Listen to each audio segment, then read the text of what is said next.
Oke, bismillahirrahmanirrahim. Assalamualaikum warahmatullahi wabarakatuh. Ketemu lagi dengan saya, Pak Eci, dalam channel pembelajaran akuntansi keuangan, praktik akuntansi, dan manajemen keuangan, dan juga pajak, dan juga beasiswa. Baik, pada pertemuan ini kita akan bahas mengenai pertemuan terakhir di sebelum UTS di PKN Fund ya, tentang equity investment. Nah, apa aja yang akan kita bahas? Pertama, kita akan saya akan jelasin tentang overview-nya dulu, baru nanti kita akan lihat bagaimana cara pencatatan untuk saham yang dicatat apabila kepemilikannya kurang dari 20%. Kemudian yang ketiga, di antara 20 sampai 50. Yang keempat, baru kalau dia kepemilikannya di atas 50%. Nah, yang kelima, baru kalau kita akan bahas terkait isu lain terkait pelaporan investasi, yaitu expected credit loss ya. Nah, yang pertama, kita akan overview dulu. Jadi investasi ya. Investasi itu pada dasarnya klasifikasinya. Nah, di sini yang dimaksud dari investasi di sini kita membahas tentang investasi dalam bentuk financial asset ya. Financial asset. Nah, ada financial asset itu adalah aset keuangan ya. Nah, dan ini khususnya adalah apa? Yang diatur di PSAK 71. Ya, jadi aset-aset itu ada banyak, ada aset keuangan, ada aset non keuangan. Aset non keuangan contohnya PPE, inventory, ya, receivables dan sebagainya ya. Receivables financial asset sih. Tapi pada dasarnya ya PPE, inventory dan sebagainya itu bukan merupakan financial asset ya. Financial asset salah satunya adalah instrumen debt investment, derivatif sama ekuitas ya, instrumen ekuitas ya. Jadi kita membeli surat utang atau obligasi, kemudian kalau ini membeli derivatif, kemudian membeli yang namanya saham. Nah, ada 3 tes yang dilakukan untuk mengklasifikasikan mana ketika kita membeli suatu instrumen ya, aset keuangan. Nah, kita kategorikan kemana nih? Apakah utang, derivatif atau equity? Nah, derivatif tidak akan kita singgung ya. Jadi fokusnya sekarang adalah utang, instrumen utang dan instrumen saham ya. Nah, ada 3 tes yang dilakukan. Pertama, tes SWPI, ini contractual cash flow. Yang kedua, tes niatnya, ya, diperjualbelikan atau tidak. Nah, kemudian yang ketiga adalah tes untuk fair value-nya, ya, options. Nah, ini yang ketiga ya. Nah, di sini pada dasarnya kita akan melakukan 3 tes ini. Nah, untuk tes yang pertama, contractual cash flow itu dilakukan per instrumen, ya, per instrumen. Ya, nah seperti itu. Kemudian untuk yang tes kedua itu dilakukan instrumen-instrumen tersebut dikumpulin ya, yang percatatannya sama jadi satu portofolio. Nah, jadi ketika yang kedua ini kita masukkan ke dalam instrumen-instrumen tersebut kita kelompokkan yang jenisnya sama, instrumen utang, baru kita jadikan ini portofolionya apa gitu ya. Bisa utang, bisa campuran, bisa ekuitas gitu ya. Nah, barulah kita akan lihat di portofolio ini niatnya yang akan kita lihat, yang akan kita ukur. Pada level portofolio itu niatnya akan kita ukur, niatnya ngapain nih untuk portofolio tersebut. Nah, kalau instrumen utang kita akan melihat niatnya bisa dia berupa ditahan sampai dengan jatuh tempo, ini merupakan HFC ya, HFC. Kemudian ada yang dia ditahan sampai tapi nggak jatuh tempo, suatu saat akan dijual, ini namanya HFCS ya, HFCS ya. Dan ada yang namanya trading. Nah, inilah adalah trading. Itu kalau utang ya. Jadi kita lihat nih kelompok utang ini mau diapain gitu. Mau diapain? Mau ditahan sampai jatuh tempo, mau ditahan terus nanti dijual atau nanti ditradingkan gitu ya. Nah, kalau ditahan sampai dijual namanya hold for collection. Ditahan sampai jatuh tempo namanya adalah hold for collections, ditahan tapi suatu saat akan dijual. Nah, itu namanya hold for correction and sell. Kalau untuk trading ya biasa ya jual beli ya. Setelah itu baru kalau untuk equity investment juga sama. Nah, apakah niatnya gimana? Ya, apakah di tradingkan atau tidak, diperjualbelikan atau tidak? Ya. Nah, dan itu pun levelnya per portofolio. Jadi untuk kelompok ekuitas ini niatnya mau diapain nih? Dipisahin nanti. Oh, ada yang di trading dan ada yang non trading. Nah, kalau untuk equity investor hanya ada 2. Kalau dia trading maka yang ini ya, yang ya ini ya, jadi trading. Ada yang non trading. Nah, seperti itu ya. Nah, yang trading dicatat dengan FVTPL. Hukum asalnya yang non trading pun dicatat dengan FVTPL ya. Kecuali dia terkena jebakan fair value options ya. Sehingga kesimpulannya kalau dia fair value options maka dia FVOC non recycle. Nah, itu ya. Sedangkan kalau instrumen utang, HFC hukum asalnya adalah amortized cost. Kalau dia fair value options, maka dia FVTPL. Kalau HFCS, maka hukum asalnya adalah FVOC with recycling. Kalau dia terkena fair value options, maka dia harus FVTPL. Nah, jadi hukum asal dari HFCS ini ya, itu pada dasarnya adalah FVOC with recycling. Ya, menyimpang dari hukum asal, dia adalah menggunakan fair value options, yaitu menggunakan FVTPL. Nah, gitu ya.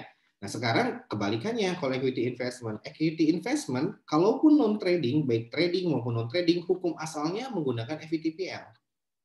Akan tetapi, kalau dia terkena jebakan fair value options, maka dia akan menyimpang dari hukum asal. Dengan memilih apa? Fair value OC, tapi yang no recycling. Ya, seperti itu. Nah, sekarang berarti titik krusialnya di sini adalah yang ketiga. Apakah dia terkena syarat fair value option atau tidak? Gitu ya. Nah, oke. Nah, dari sini kita akan jelaskan dulu. Jadi apa sih yang dimaksud dengan fair value options ya? Fair value options itu pada dasarnya kapan suatu instrumen terkena jebakan fair value options ya. Nah, ini bahasa sederhananya adalah kalau bagi saya sih simpelnya adalah seperti ini ya. Kapan dia terkena fair value options ketika ketika terjadi kondisi mismatch kalau dia dibiarkan ya, mismatch accounting ya. Mismatch accounting mismatch ya. Nah, seperti ini ya, mismatch accounting. Nah, artinya apa? Seperti apa kondisi mismatch accounting? Misalkan dalam suatu portofolio, let's say A, ini ada tiga instrumen, 1, 2, dan 3, dan ini A ini portofolionya ini dicatat dengan FVOC. Ya, FVOC. Nah, dan dia ini instrumen yang campuran, ya.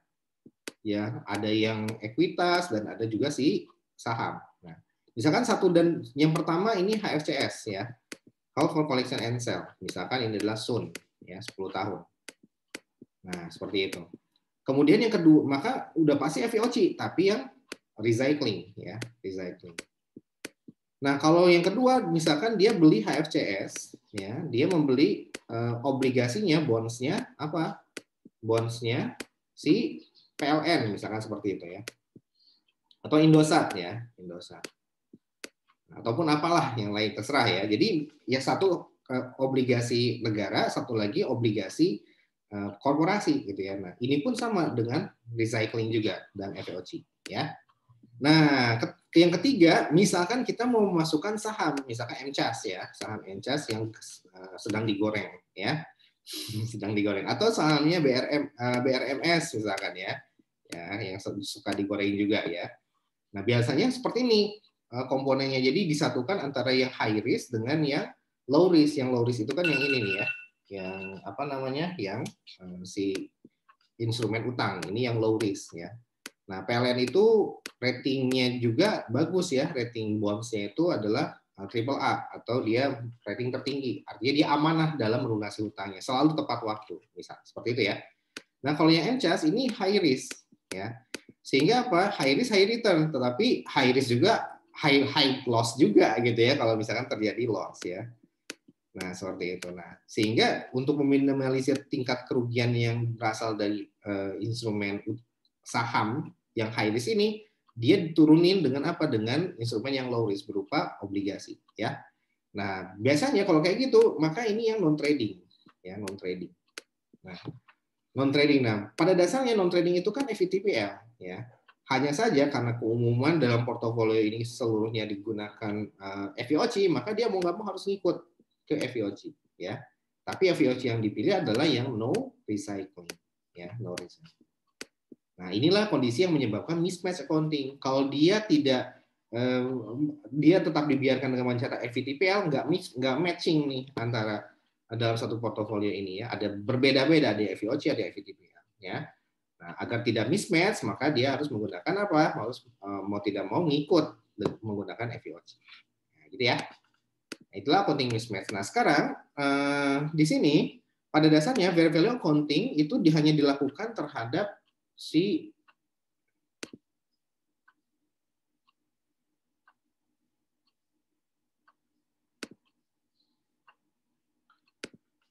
fair value accounting hanya dilakukan terhadap saham yang kepemilikannya di bawah 20%, ya. Atau tidak signifikan kita katakan. Tapi kalau yang di atas 20 sampai 50 maka menggunakan equity method. Kalau di atas 50 maka menggunakan konsolidasi. Ya. Nah, kita lihat dulu kalau untuk trading FVTPL, non trading yang tidak memilih opsi fair value OC gitu ya, dia menggunakan FVTPL juga. Ada yang non trading tapi dia menggunakan FVOC yang non recycling ya. Yang atas dulu kita lihat, maka pertama as always restatement fair value, kemudian unrealized gain-nya ke net income ya, masuk ke laba rugi dan menggunakan akun tidak langsung ya, fair value adjustment. Nah, cash dividend dia catat sebagai dividend revenue. Nah, perbedaannya antara trading sama non tradingnya FVTPL, kalau yang trading ya biasanya dicatat fair value adjustment-nya itu ini harian, daily ya, daily. Seperti itu. Nah, kalau yang non trading ini biasanya bulanan gitu ya, biasanya bulanan. Nah, sekarang perbedaan antara non trading FVTPL dengan non trading FVOC apa? Nah, terletaknya pada saat pengakuan unrealized gain. Ya, kalau untuknya FVOC, as always masuk ke OC. Dan hasil penyesuaian fair value-nya gitu ya, restatement fair value-nya itu tidak masuk ke fair value adjustment, tapi maksudnya langsung direct method ke equity investment. Nah, itu kalau yang OC ya. Nah, seperti itu ya. Jadi, nah kemudian dividen revenue juga dicatat sebagai dividen penerimaan cash dividen dicatat sebagai dividen revenue ya. Nah, pada saat penjualan ya, nah nanti ada sedikit perbedaan dengan yang recycling ya. Jadi dia itu tidak ada jurnal reklasifikasi. Kurang lebih seperti itu ya. Nah, terus bagaimana dengan pencatatan equity method? Kalau equity method perbedaannya adalah dengan yang fair value, maka ada di 3 ini ya. Pertama, tidak ada penyesuaian fair value ya. Ketika bagi dividen, kalau yang fair value dia dicatat sebagai dividen revenue, kalau equity dicatat sebagai pengurang dari equity investment. Nah, yang ketiga adalah apa? Yang ketiga adalah yang ini ya, ketika net income kalau fair value tidak dicatat, tapi kalau si equity method dicatat, dia akan menambah atau mengurangi equity investment sesuai dengan porsinya. Kalau porsinya 20 ya tinggal 20% dikali net income. Nah, kalau yang dia konsolidasi ya yang di atas 50%, maka ini dibahas di AK ya. Oke, nah kemudian di sini perlakuan terhadap brokerage fee ya ketika beli saham sama jual saham ya. Ketika beli saham selalu ada brokerage fee. Begitu juga dengan jual, selalu ada brokerage fee atau biaya transaksi ya. Nah, ini dipotong oleh bursa efek biasanya oleh BI ya. Nah, kalau pada saat beli kalau di FVTPL maka brokerage fee itu sebagai beban. Tapi kalau dia FVOC maka dia dikapitalisasi ya, penambah cost ya. Jadi nanti equity investment-nya bertambah. Gitu ya. Nah, seperti itu. Nah, ketika dia jual, baik FVTPL maupun FVOC, dia akan mencatat biaya brokerage fee sebagai beban. Ya, seperti itu.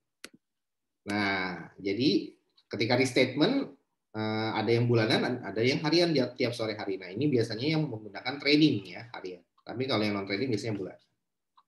Oke, itu aja yang bisa saya sampaikan terkait overview. Pada video selanjutnya kita akan bahas tentang konsep dari fair value accounting untuk equity investment. Terima kasih.